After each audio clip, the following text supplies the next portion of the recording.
that hung out at a bunch. Did you end up doing a show? Not really. Not really. I got on that fucking Greyhound and tip tally ho out of that bitch. I'm gonna do a fucking.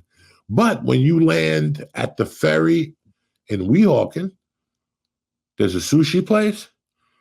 They do comedy there. Wow, that'd be nice.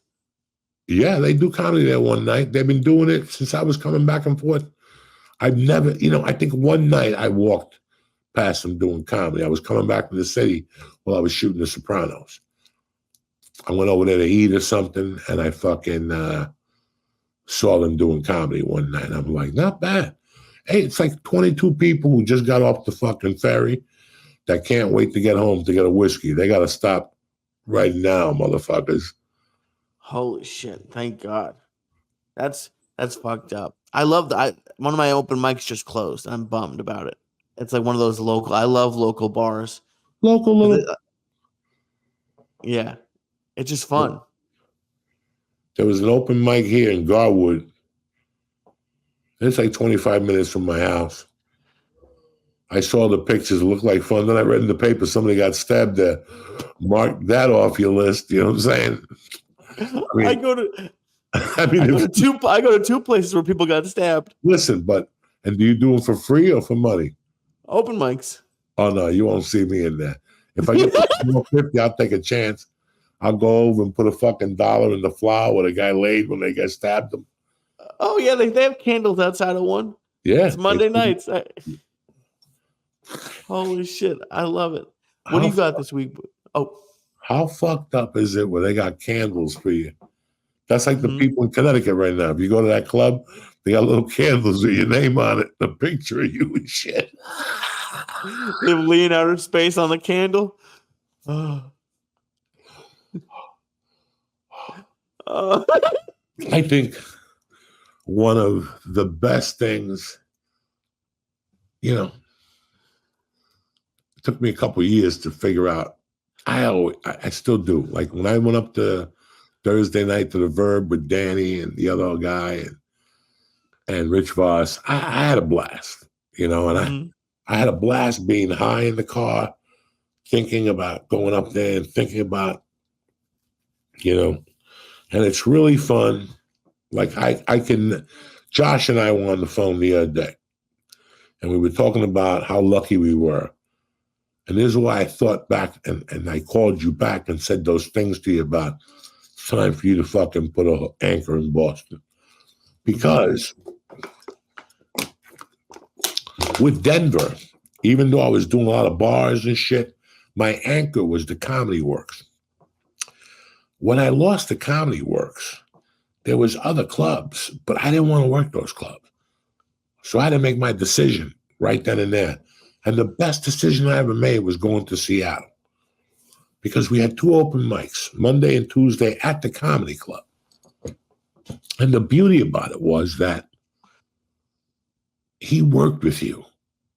He didn't give you a lot of advice. He would say little things to you. And the first time I went in on Monday night, I was number 1 on the list. And I went in the next night and I was number 1. And I went in a week later and I was still number 1. And that's how life is. Nothing you can do about it. You got to work yourself out of that hole. And I would work myself. And I still remember being number 6 and going, far. Look at Uncle Joey, number 6 and shit. Because I was listening to him. He would tell me, take that out, put that in. You were running with that. That's a great joke. Like that. I was on an open mic one day and I was talking about, I went to my friend's house in Miami. Like that. This was like 97, right before I was going to leave Seattle. And I pulled a Lee and I took a week in fucking Davie, Florida. Davie, Florida. Nobody even knows who Davie, Florida is. Well, I'll tell you, it's where the Dolphins practice. But this is a comedy club in Davie, Florida. It was Wednesday, Thursday, Friday, Saturday, and Sunday, 6 shows. No, fuck. It was like 10 shows. It was $400. And they put you on though. But I didn't care. I wanted them to see me. I was ready for the.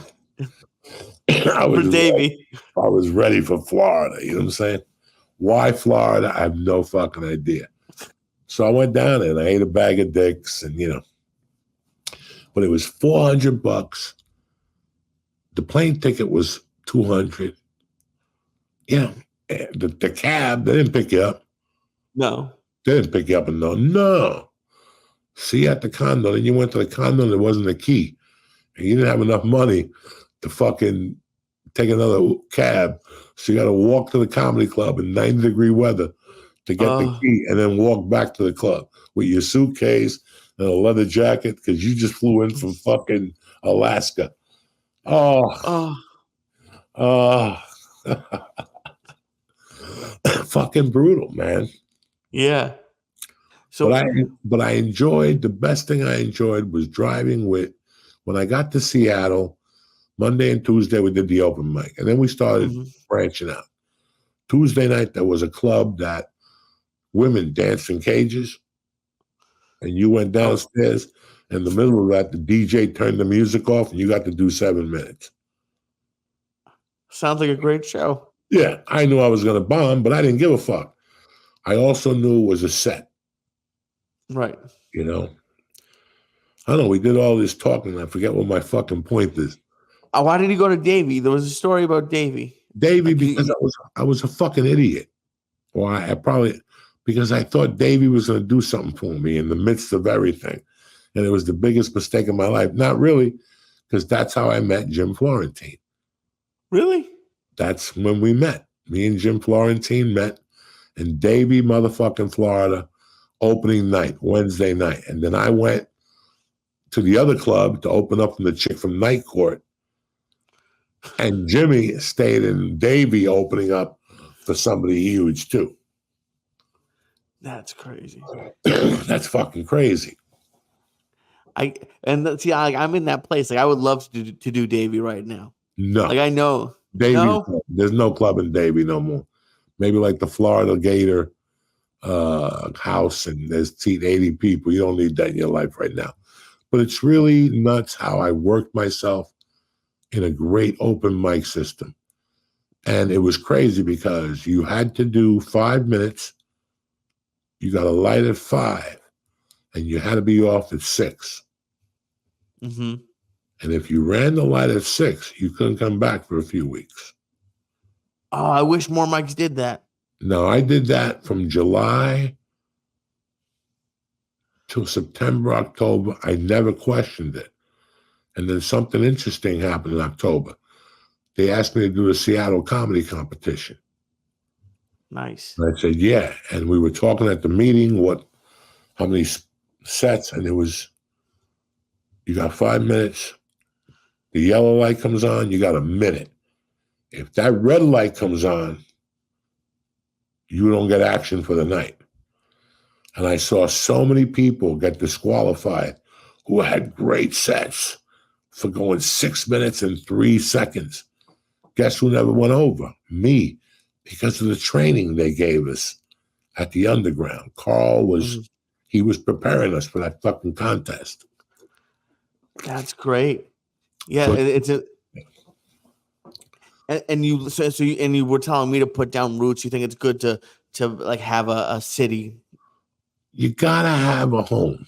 You gotta have somewhere to grow, somewhere where you're gonna walk in there as an MC, and you're gonna gauge it. This is the only way you can gauge yourself, by walking out of there when he sits you down and goes, Lee, I love you. You did everything here. I can headline you twice a year, Christmas and the 4th of July. But it's time for you to go move on and go get some fucking credits. If not, you're going to end up like Dick, Tim, and Joe and credits. But, you're the king of Boston. But everybody thinks they can just pick up and move.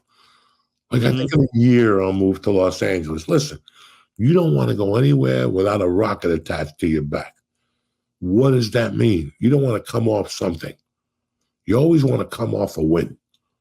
You're not going to show up in LA because I just headlined the Stand. No.